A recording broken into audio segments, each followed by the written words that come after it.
Hello everyone, welcome back to my channel Journal with Tanushka, and today I'm here with a new video for you guys, which is the first ever video of my new series of Watercolor with Me on my channel, in which I'll be posting a new kind of a watercolor painting video every Sunday. Maybe I'll just confirm as to when I'll be posting it, and I'll be posting these videos of me doing some watercolor paintings. I'll sometimes be experimenting, and sometimes I will also bring out watercolor painting ideas for you guys too. I mean, you could obviously find some inspiration from these watercolor paintings that I'll be making throughout my entire watercolor series. But anyways, moving forward and speaking about the video, well, I've mainly used 4 colors. It's a Viridian hue and sap green, white, which is a Chinese white, and also some ivory black.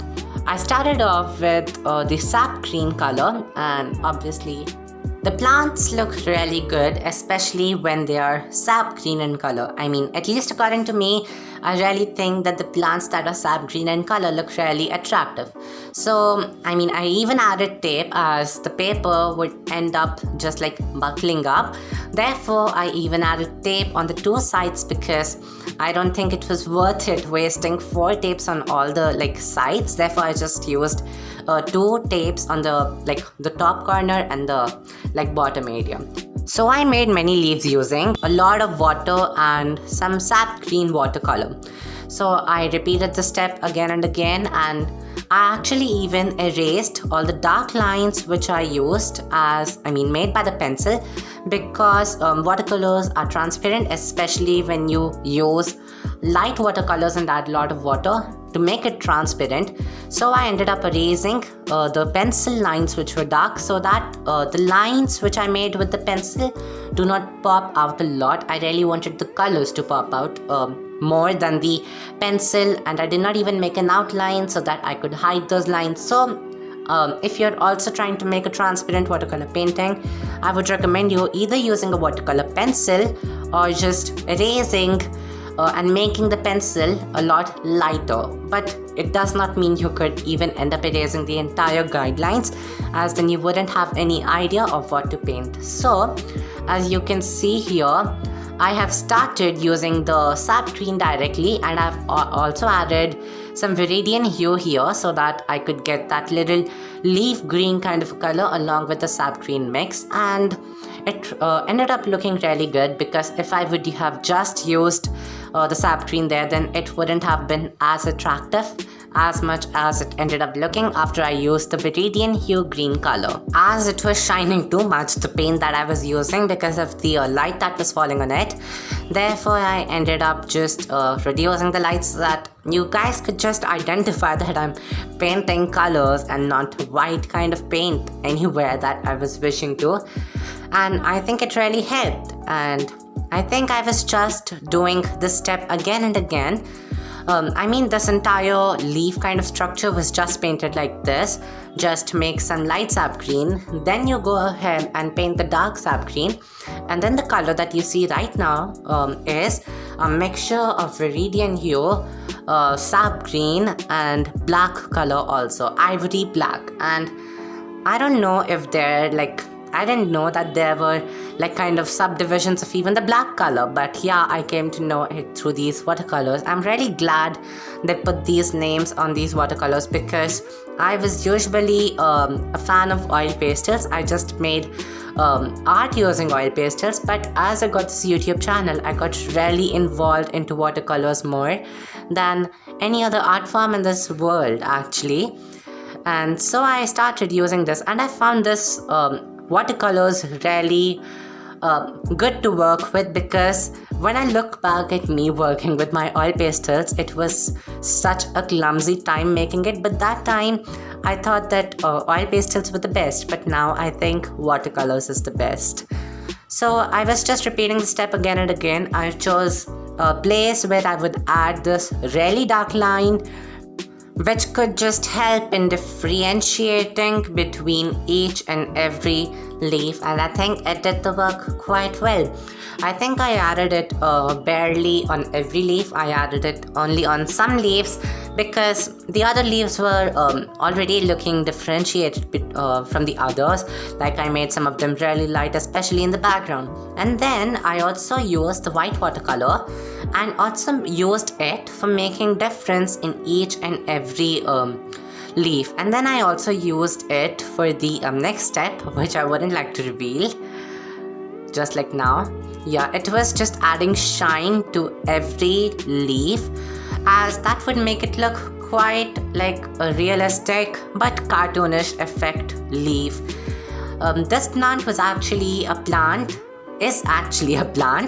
that I own, and this is actually my first ever plant that I own, and that is the reason why my plant became an inspiration and I painted it. Though my plant is actually purple and green leafed plant, but I wanted to do something different. Like I already said, I would like to experiment in my usual Watercolor With Me episodes. I'll be posting this in episodes, and I'm sure you might have already realized by the title that Watercolor With Me episode 1, right? So obviously I wanted to experiment, and that's why I came out with the idea of making it complete green plant. I thought that the pot of the plant would look way too bland if I just painted it in color.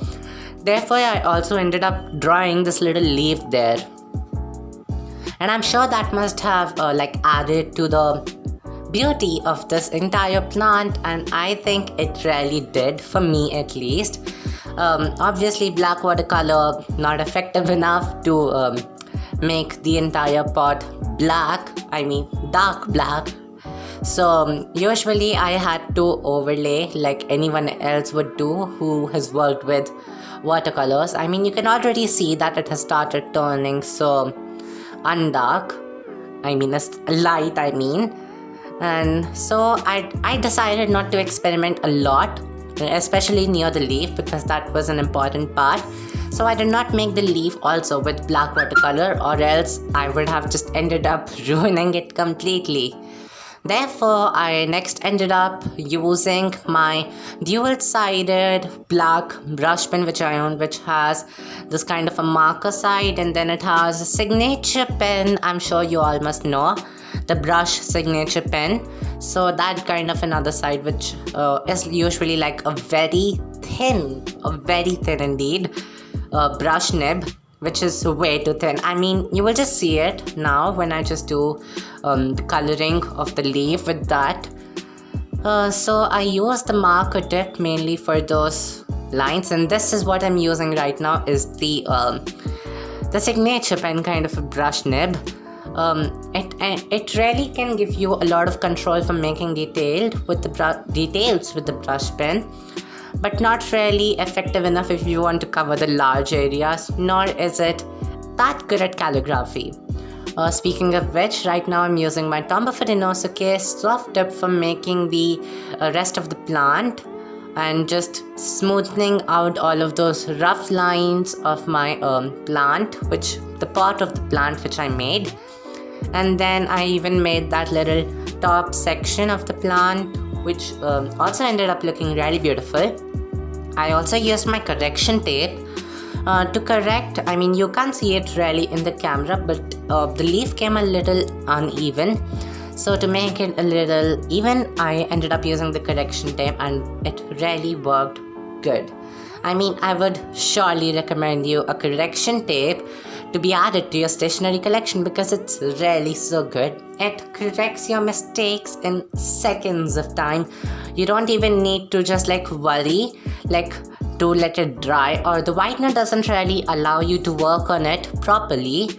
But the correction tape is just like a paper, but not really. It is a glossy kind of a paper, like maybe a sticker paper. So I mean, it really works good.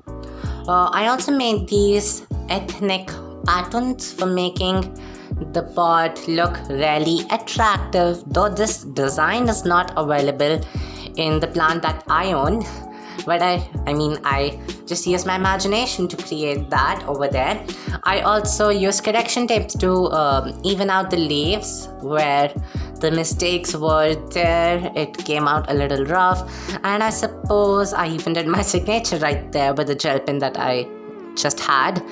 And I suppose that was it for my entire watercolor painting episode 1. And I really hope you liked it, and if you did, then make sure to like, share and subscribe to my channel. And if you would like to see more episodes like these, then make sure to get this video at least like a 60 likes, and I'll be seeing you in one of my next video.